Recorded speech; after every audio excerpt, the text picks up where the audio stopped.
इस बीच सीधे लिए चलते हैं, सीधी तस्वीरें आपको दिखाते हैं जहां पर विकास पुस्तिका यहां पर लॉन्च कर रहे हैं, विमोचन किया जा रहा है। मुख्यमंत्री योगी आदित्यनाथ यहां पर नजर आ रहे हैं। आप देख सकते हैं प्रदेश अध्यक्ष स्वतंत्र देव यहां पर नजर आ रहे हैं और साथ ही साथ डिप्टी सीएम केशव प्रसाद मौर्य भी यहां पर हैं। योगी सरकार के 4 साल, ये 4 साल बेमिसाल, और जिस तरह से यहां पर 4 साल में यूपी की जनता के लिए किया है, वो तमाम कार्यों को, तमाम उपलब्धियों को इस विकास पुस्तिका में अंकित किया गया है और बताया गया कि उत्तर प्रदेश की सरकार ने, यानी कि योगी सरकार ने विकास के लिए क्या क्या कुछ किया है उत्तर प्रदेश की जनता के लिए। मित्रों, आज के इस विशेष प्रेस वार्ता में मैं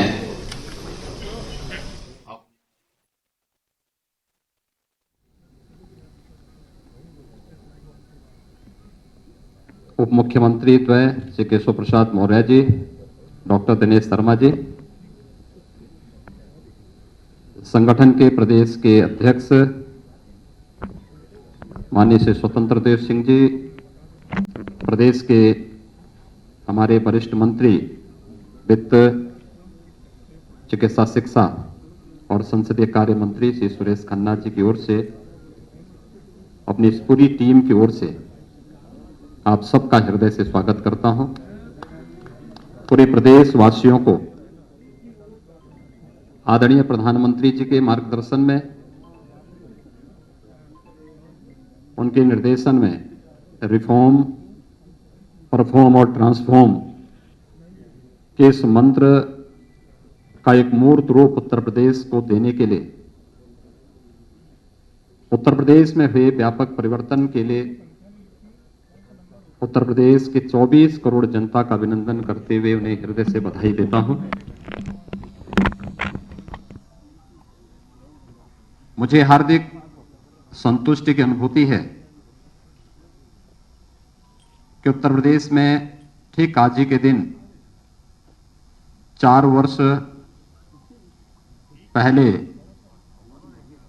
भारतीय जनता पार्टी नेतृत्व की सरकार के सामने उत्तर प्रदेश का दायित्व हमारी सरकार ने संभाला था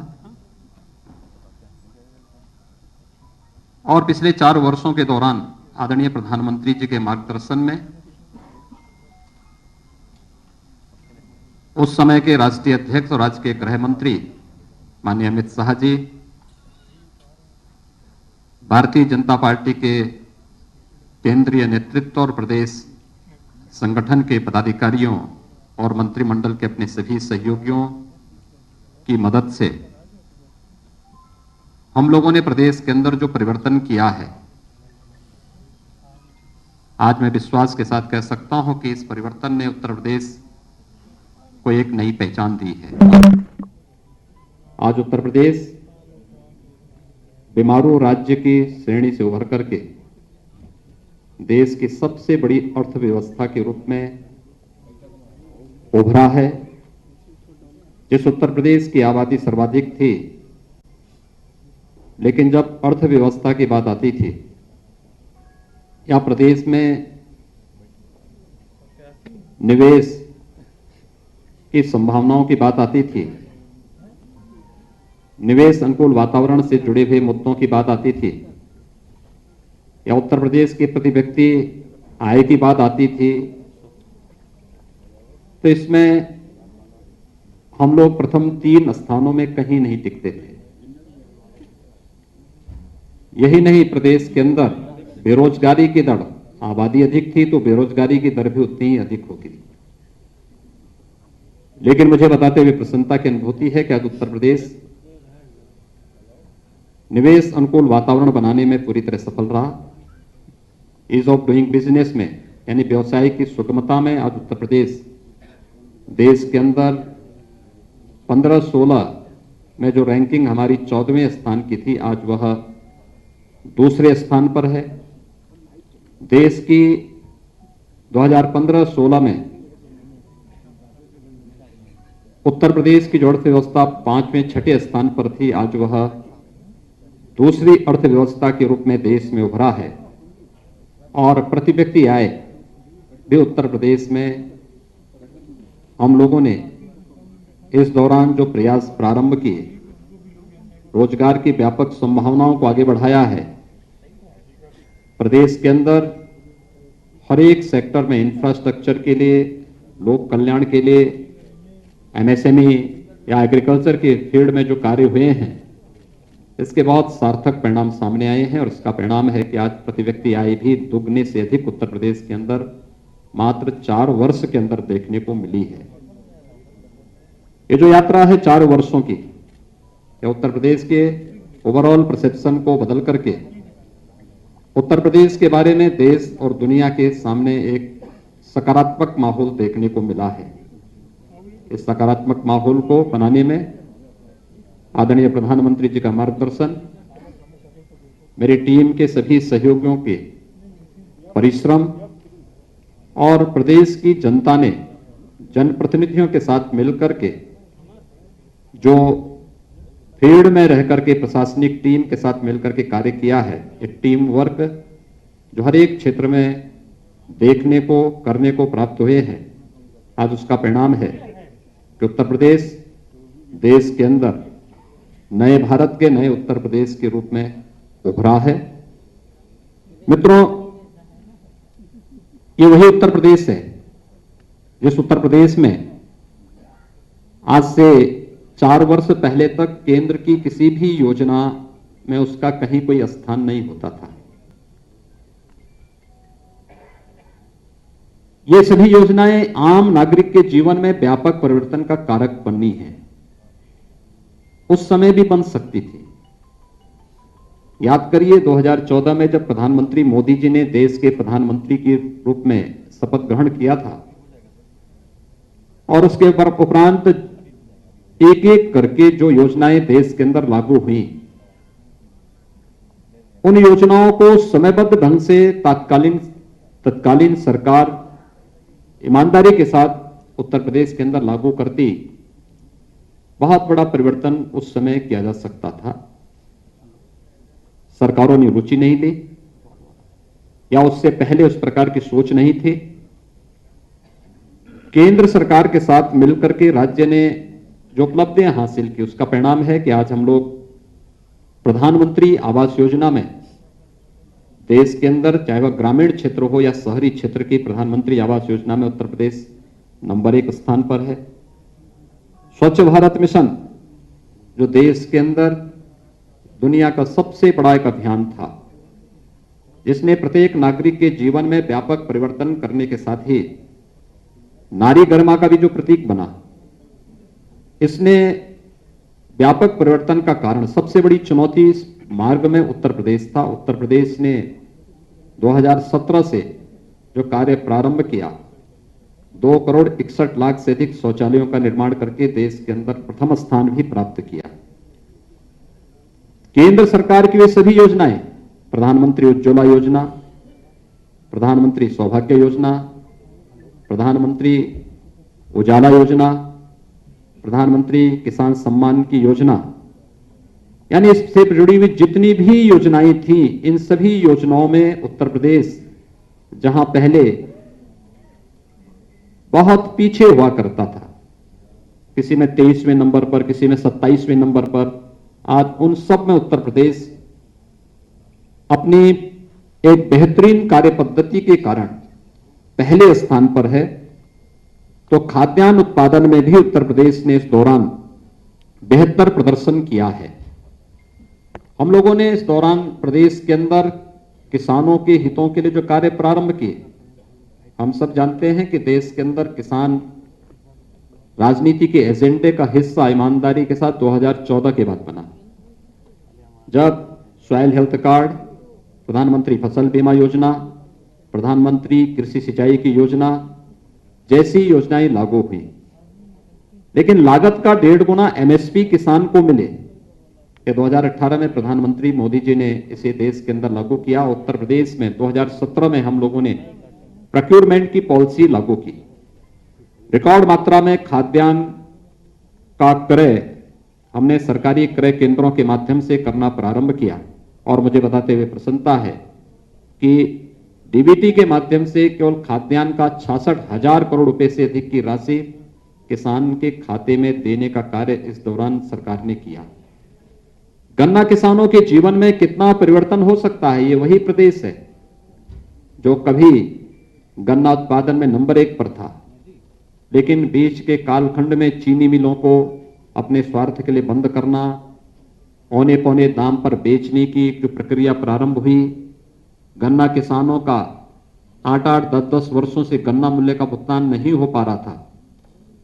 राज्य सरकार ने 2017 में जो कार्य पद्धति आगे बढ़ाई, उसका परिणाम है कि पिछले 4 वर्ष के दौरान हमारी सरकार 1,27,000 करोड़ रुपए से अधिक का गन्ना मूल्य का भुगतान करने में सफल रही। और कोरोना कालखंड के दौरान भी हम लोगों ने सभी 119 चीनी मिलों का सफलतापूर्वक संचालन प्रदेश के अंदर किया।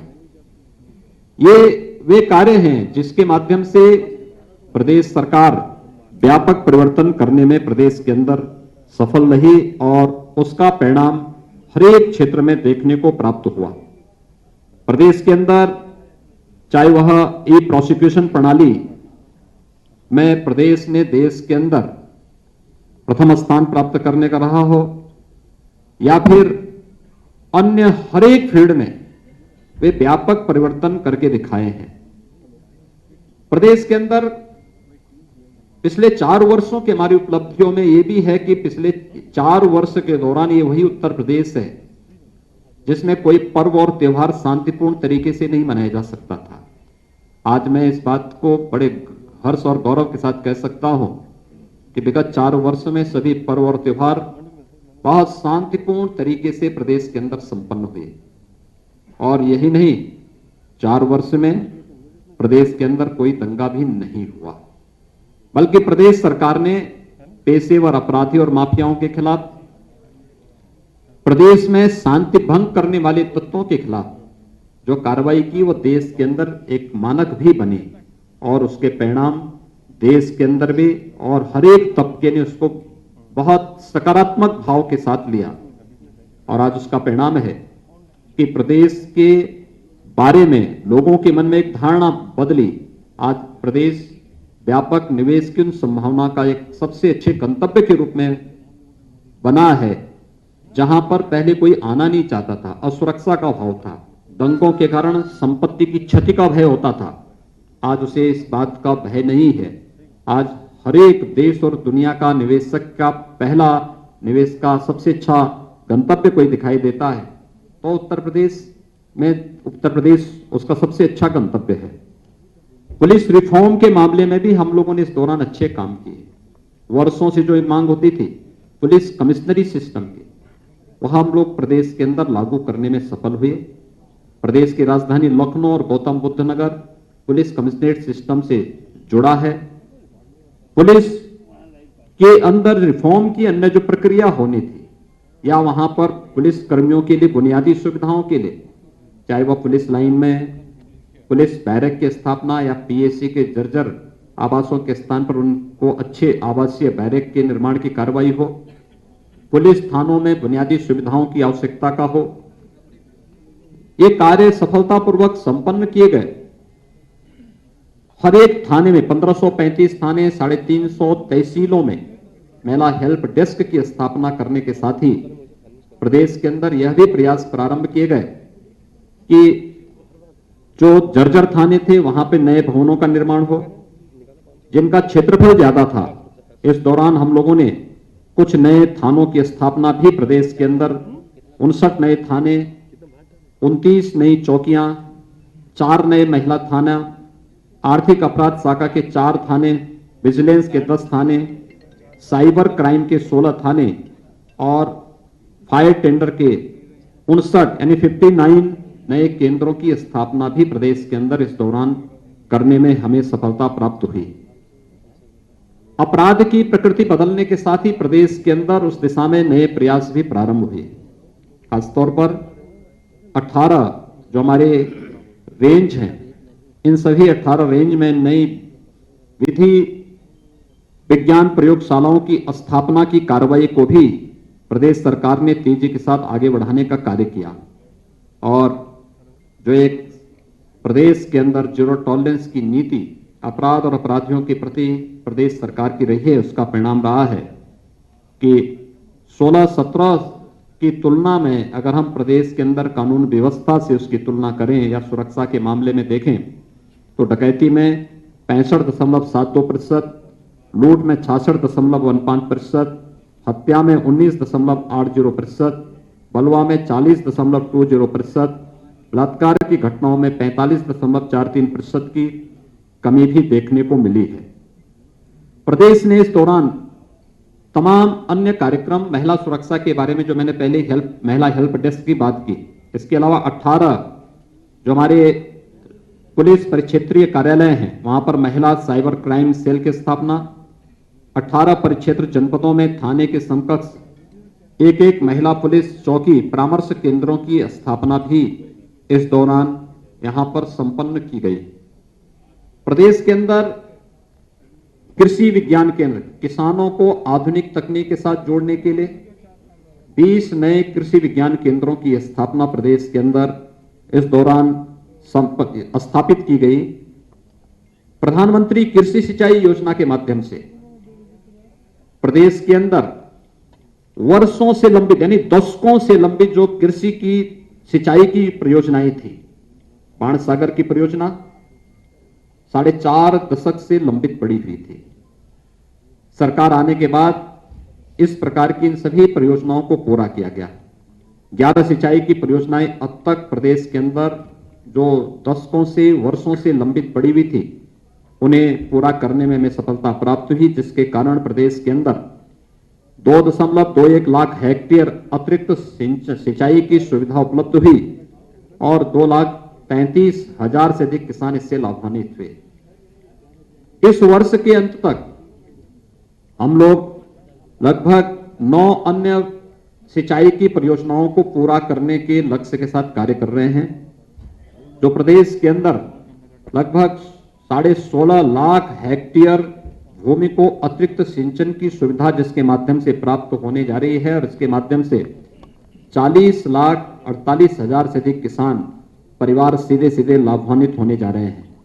प्रदेश के अंदर किसानों के हितों के लिए इस दौरान अन्य अनेक कदम उठाए गए, खासतौर पर जहां पर उन्हें लाइसेंस फ्री व्यवस्था देने की आवश्यकता थी। खांडसारी उद्योग में लाइसेंस की स्वीकृति की प्रक्रिया को सरलीकरण करने और उसे निःशुल्क लाइसेंस उपलब्ध कराने की कार्रवाई की। 267 नए ऐसे लाइसेंस इस दौरान उपलब्ध करवाए गए। 220 नई जो मंडी स्थल निर्मित करने के कार्य हुए। 27 मंडियों के आधुनिकीकरण की कार्रवाई इस दौरान हुई। 291 ई नाम मंडी की स्थापना के साथ 87 लाख किसानों और 84,000 व्यवसायियों को इसके साथ जोड़ने में हमें सफलता भी प्राप्त हुई और साथ साथ मंडी शुल्क को भी 1% कम करने के का कार्य भी इस दौरान किसानों के हित को ध्यान में रख करके और प्रदेश के हित को ध्यान में रख करके प्रदेश सरकार ने यहां पर किया। देश की अर्थव्यवस्था का आधार हमारा ग्रामीण भारत है, लेकिन ग्रामीण भारत की जनजीवन की स्थिति क्या है?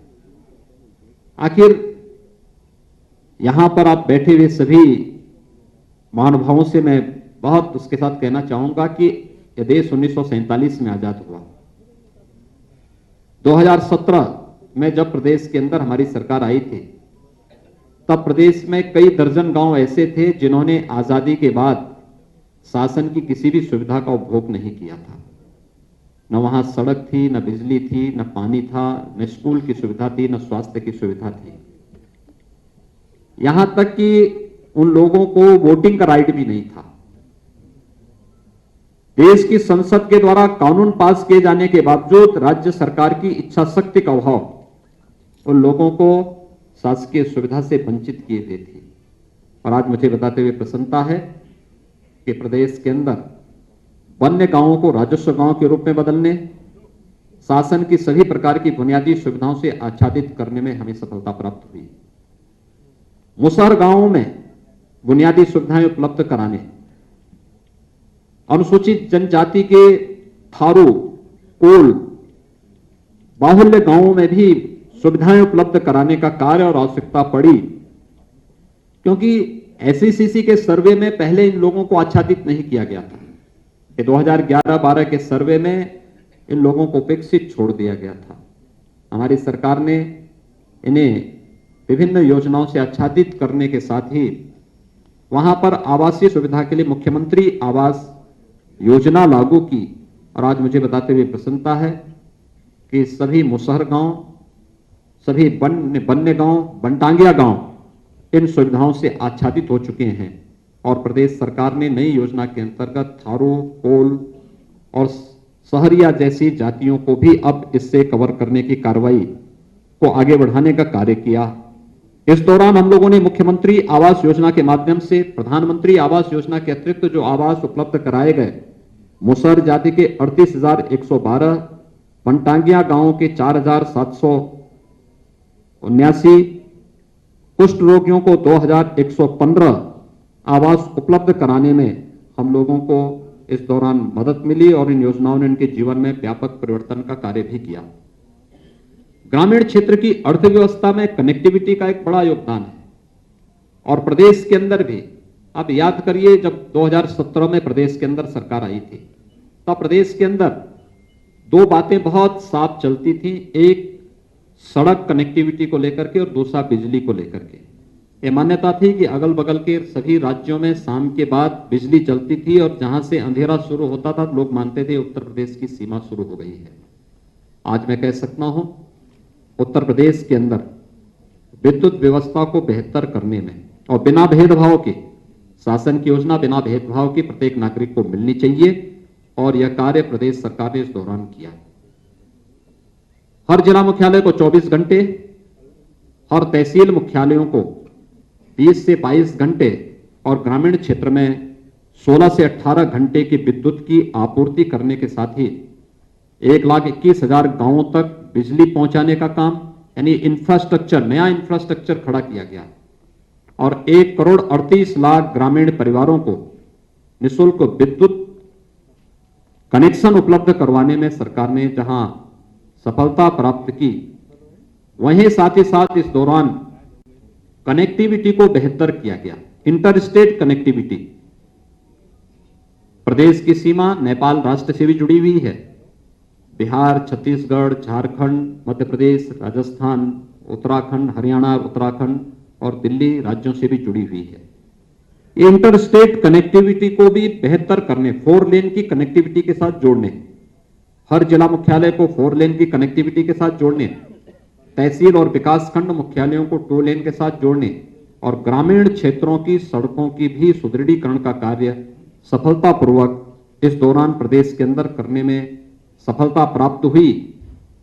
प्रदेश के अंदर वे क्षेत्र जहां पर जनवरी के बाद से पेयजल का संकट खड़ा होता था, खासतौर पर बुंदेलखंड और बिंद क्षेत्र, आज मुझे बताते हुए प्रसन्नता है कि आदरणीय प्रधानमंत्री जी की अनुकंपा से हम लोगों ने बुंदेलखंड में जल जीवन मिशन के अंतर्गत वहां पर हर घर नल की योजना लागू कर दी है और इस वर्ष के अंत तक प्रयास है कि ज्यादातर गांवों में शुद्ध पेयजल की आपूर्ति होती हुई दिखाई देगी। यानी ये एक व्यापक परिवर्तन के कारण है।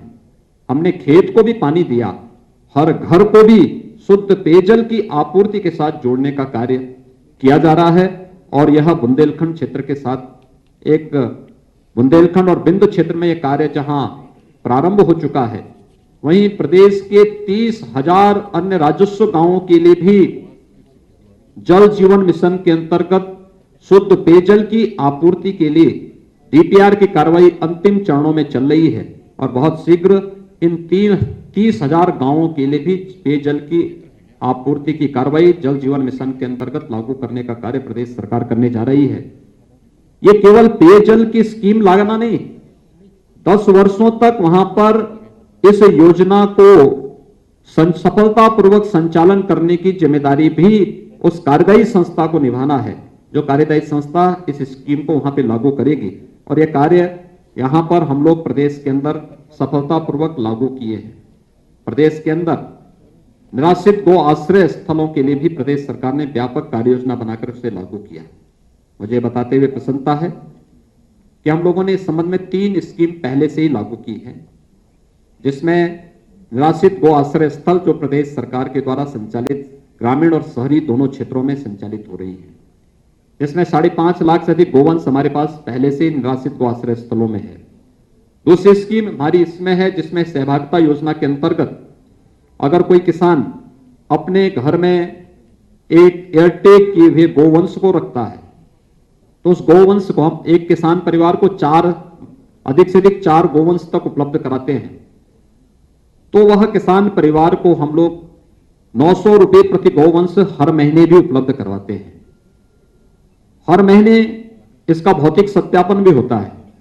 लगभग 80,000 गोवंश इस प्रकार से किसान परिवारों को उपलब्ध कराए गए हैं।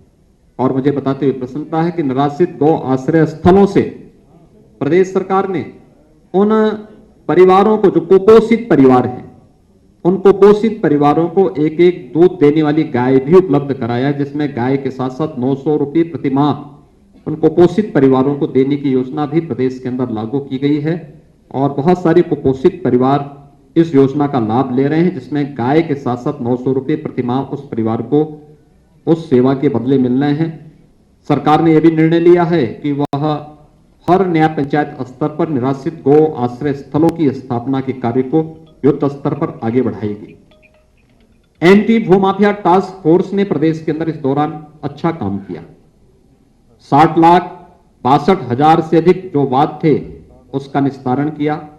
54,000 हेक्टेयर से अधिक लैंड को भूमाफियाओं के कब्जे से मुक्त कराने में हमें सफलता प्राप्त हुई।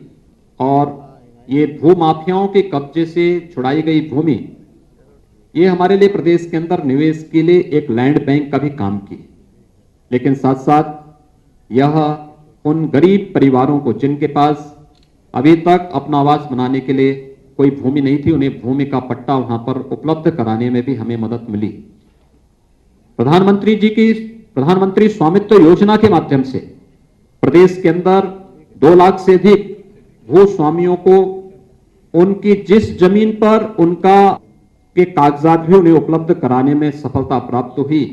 तो वरासत अभियान के माध्यम से भी 8,87,000 से अधिक ऐसे प्रकरण थे, जिसके माध्यम से हम लोगों ने प्रदेश के अंदर सफलता प्राप्त की और सफलतापूर्वक इन सभी समस्याओं का समाधान करने में भी प्रदेश सरकार को सफलता प्राप्त हुई। मित्रों, ये वही प्रदेश है जहां पर कोई निवेशक निवेश नहीं करना चाहता था। और मुझे बताते हुए प्रसन्नता है कि पिछले 4 वर्ष के दौरान प्रदेश के अंदर 3 लाख करोड़ रुपए से अधिक का निवेश प्रदेश के अंदर हुआ। 35 लाख से अधिक प्रदेश के युवाओं को सीधे सीधे इससे नौकरी वहां पर उपलब्ध हुई।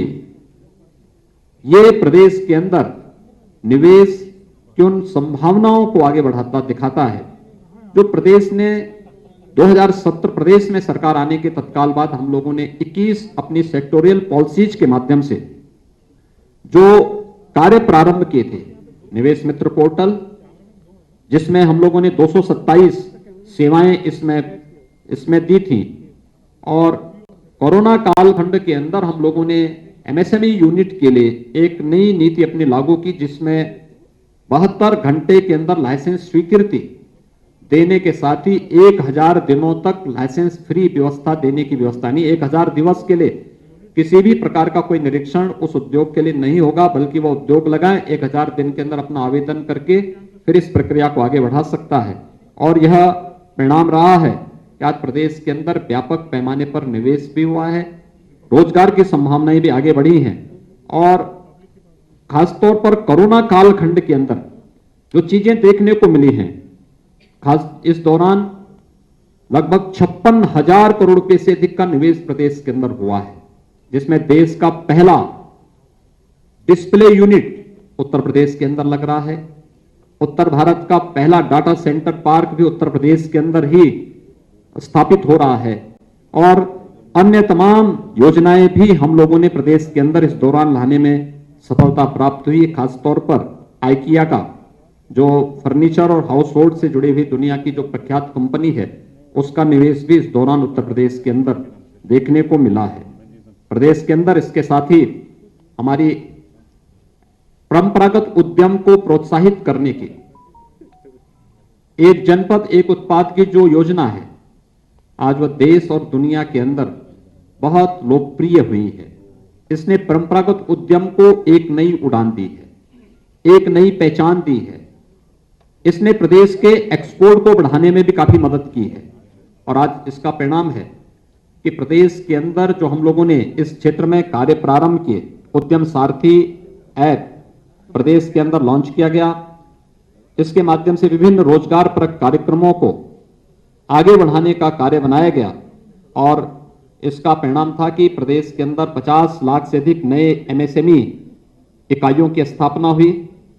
2,13,000 करोड़ रुपए से अधिक का बैंक से ऋण उपलब्ध करवाने में हमें इसके माध्यम से मदद मिली और 1,80,00,000 से अधिक रोजगार का सृजन केवल इन एमएसएमई यूनिट के माध्यम से हमें प्रदेश के अंदर इसके माध्यम से प्राप्त हुई।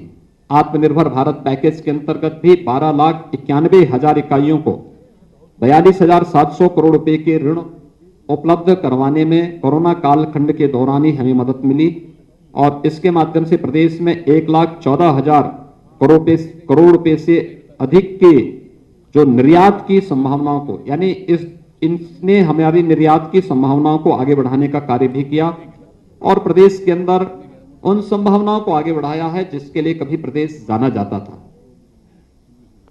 प्रदेश के अंदर ग्रामीण क्षेत्र के विकास के साथ ही शहरी क्षेत्रों के विकास में भी जो एक बुनियादी सुविधाओं के लिए, शहरी जीवन के लिए एक आम नागरिक तरसता है, वहां पर उस प्रकार की सुविधाएं उसे कैसे प्राप्त हो। हम लोग आभारी हैं भारत सरकार के, जिसमें प्रदेश के 10 शहरों को स्मार्ट सिटी के रूप में चयन किया और 60 शहरों को अमृत योजना के अंतर्गत बुनियादी सुविधाओं से आच्छादित करने के लिए इनका चयन भारत सरकार ने किया था। लेकिन प्रदेश सरकार ने भी अपने संसाधनों से जो हमारे 17 नगर निगम हैं, जिसमें से 7 स्मार्ट सिटी के अंतर्गत भारत सरकार की योजना के लिए चयनित हुए थे, से 7 को प्रदेश राज्य सरकार अपने संसाधनों से स्मार्ट सिटी के रूप में विकसित करने का कार्य कर रही है और साथ साथ जो हमारे नगर निकाय हैं, उन नगर निकायों को भी हम लोगों ने एक व्यापक कार्य योजना उनके लिए भी तैयार की है, जिसके माध्यम से हम लोग जनता को बुनियादी सुविधाओं को आगे बढ़ाने का कार्य कर सकेंगे। नमामि गंगे परियोजना, ये उत्तर प्रदेश का सौभाग्य है कि गंगा मैया उत्तर प्रदेश के अंदर सर्वाधिक दूरी तय करती है। अपने 2500 किलोमीटर की गंगोत्री से लेके गंगा सागर तक मां गंगा की जो अविरल और निर्मल यात्रा है, इसमें से 1000 किलोमीटर की दूरी केवल उत्तर प्रदेश के अंदर गंगा मैया तय करती है। आज आप प्रदेश के अंदर कानपुर में, प्रयागराज में या वाराणसी में, ये हमारे वे सेंटर हैं, या गढ़मुक्तेश्वर में, ये वे केंद्र हैं जहां पर लोग आस्था के साथ भी और अपने औद्योगिक विकास की दृष्टि से भी जब उन क्षेत्रों का भ्रमण करते हैं तो बरबस उनके सामने मां गंगा का दृश्य सामने होता है। याद करिए, नमामि गंगे परियोजना के पहले कानपुर सबसे क्रिटिकल पॉइंट था नमामि गंगे परियोजना का, अविरल और निर्मल गंगा का। कानपुर में किस प्रकार की स्थिति थी? अकेले कानपुर के एक स्थान पर ही 14 करोड़ लीटर सीवर गिरता था। आज वहां पर एक बूंद भी सीवर नहीं गिरता है। यही नहीं, कानपुर के नीचे आने पर, आप जब कानपुर के नीचे प्रयागराज की तरफ जाते थे, जलीय जीव पूरी तरह नष्ट हो गए थे। आज फिर से वहां पर जलीय जीव देखने को मिल सकते हैं और गंगा जिस डॉल्फिन के कारण विख्यात हुई थी, डॉल्फिन के दर्शन फिर से हमें गंगा की निर्मल धारा के साथ देखने को मिल सकता है। प्रयागराज कुंभ इसका एक बहुत अच्छा उदाहरण है, क्योंकि प्रयागराज कुंभ ने व्यवस्था, सुरक्षा और स्वच्छता का एक मानक वैश्विक मंच पर कुंभ जैसे आयोजन के माध्यम से रखा था। इसके पीछे आदरणीय प्रधानमंत्री जी की सोच तो थी, उनका मार्गदर्शन भी था, लेकिन साथ साथ गंगा की नमामि गंगे परियोजना की सफलता भी इस आयोजन के साथ में प्रयागराज कुंभ को और एक नई ऊंचाई तक पहुंचाने में बहुत बड़ी मदद की थी और यह कार्य सफलतापूर्वक हम लोगों ने उस अवसर पर किया। गंगा केवल हमारी आस्था का ही नहीं बल्कि अर्थव्यवस्था का भी आधार है। आज देश का पहला जो जल मार्ग है वह उत्तर प्रदेश के अंदर हल्दिया से वाराणसी तक बनकर के तैयार हो चुका है और इसमें कोरोना कालखंड के अंदर बहुत सारी चीजों को प्रदेश के अंदर खाद्यान्न, सब्जी, फल आदि को एक्सपोर्ट करने का उपयोग हम लोगों ने इस जलमार्ग का किया था। प्रयागराज तक इस मार्ग को बढ़ाने की कार्रवाई युद्ध स्तर पर चल रही है और इसके बहुत अच्छे और सार्थक परिणाम बहुत जल्दी सामने आएंगे। लेकिन साथ साथ पहली बार गंगा यात्रा का आयोजन भी प्रदेश के अंदर हो और ये यात्रा आस्था के साथ साथ अर्थव्यवस्था को भी एक नई ऊंचाई दे सके, इस दिशा से इस पर कार्य हुआ था और विगत वर्ष इसको हमारी सरकार ने सफलतापूर्वक प्रदेश के अंदर आयोजित किया। देश के अंदर गरीब शासन के एजेंडे का हिस्सा हो सकता है, ये नारों तक तो सीमित था। हकीकत क्या थी? 2017 के पहले प्रदेश के अंदर कई जनपदों में भूख से मौत के उदाहरण सामने आते थे। राशन कार्ड नहीं थे, खाद्यान्न घोटाले की शिकायत मिलती थी, टेक्नोलॉजी को इसके साथ जोड़ने का प्रयास नहीं होता था। आज मुझे बताते हुए प्रसन्नता है कि प्रदेश के सभी 80,000 राशन की दुकानें हम लोगों ने ई-पॉस मशीन के साथ जोड़ी है और प्रदेश के अंदर नेशनल पोर्टेबिलिटी के साथ जोड़ने के साथ उत्तर प्रदेश का कोई भी नागरिक जिसने उत्तर प्रदेश के अंदर राशन कार्ड बनाया है वह नेशनल पोर्टेबिलिटी के माध्यम से देश के अंदर किसी भी अन्य राज्य में जाकर के वहां राशन की सुविधा का लाभ प्राप्त कर सकता है। ई-पॉस मशीन और नेशनल पोर्टेबिलिटी के माध्यम से प्रदेश ने इस तकनीक का उपयोग करके 1200 करोड़ रुपए की राजस्व की सालाना बचत भी की है। ये चीजें बताती हैं कि 1200 करोड़ रुपए कहीं ना कहीं ये बेईमानी और भ्रष्टाचार की भेंट चढ़ जाते थे। आज सरकार ने इसका लाभ भी प्राप्त किया है। प्रदेश 80 लाख स्ट्रीट लाइट को भी एलईडी स्ट्रीट लाइट में बदलने वाला राज्य है। इसके माध्यम से भी व्यापक पैमाने पर कार्बन उत्सर्जन के साथ साथ हमें जो ऊर्जा की बचत इसके माध्यम से हुई है यह अलग है। ई टेंडरिंग को लागू करने वाला, प्रभावी ढंग से लागू करने वाला पहला राज्य उत्तर प्रदेश है और इसके माध्यम से भी प्रदेश ने भारी सफलता प्राप्त की है।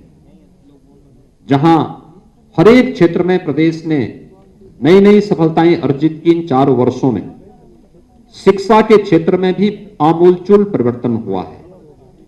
प्रदेश के अंदर 2017 के पहले नकल के अड्डे हमारे माध्यमिक और उच्च शिक्षा के केंद्र बने हुए थे।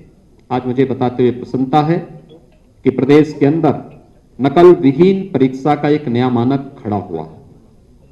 दूसरा, बेसिक शिक्षा परिषद, माध्यमिक शिक्षा परिषद, उच्च शिक्षा में शिक्षा के क्षेत्र में जो व्यापक परिवर्तन किए वह उन स्कूलों में और उन क्षेत्रों में हुए परिवर्तन के माध्यम से देखा जा सकता है। अकेले बेसिक शिक्षा परिषद के स्कूलों में 4 वर्ष के दौरान 54 लाख से अधिक बच्चे इसमें प्रवेश किए। प्रदेश सरकार ने ऑपरेशन कायाकल्प के माध्यम से 1.25 लाख से अधिक विद्यालयों में बुनियादी सुविधाएं से आच्छादित उन्हें किया। वहां पे फ्लोरिंग की व्यवस्था, फर्नीचर की व्यवस्था, बालक बालिकाओं के लिए अलग अलग टॉयलेट की व्यवस्था या अन्य बुनियादी सुविधाओं के साथ साथ अन्य सुविधाएं भी उपलब्ध कराने के साथ ही स्मार्ट क्लासेस भी वहां पर देने में सफलता प्राप्त की। माध्यमिक शिक्षा के क्षेत्र में भी व्यापक परिवर्तन हुए। एनसीईआरटी का पाठ्यक्रम वहां लागू करने में मदद मिली। उच्च शिक्षा के क्षेत्र में भी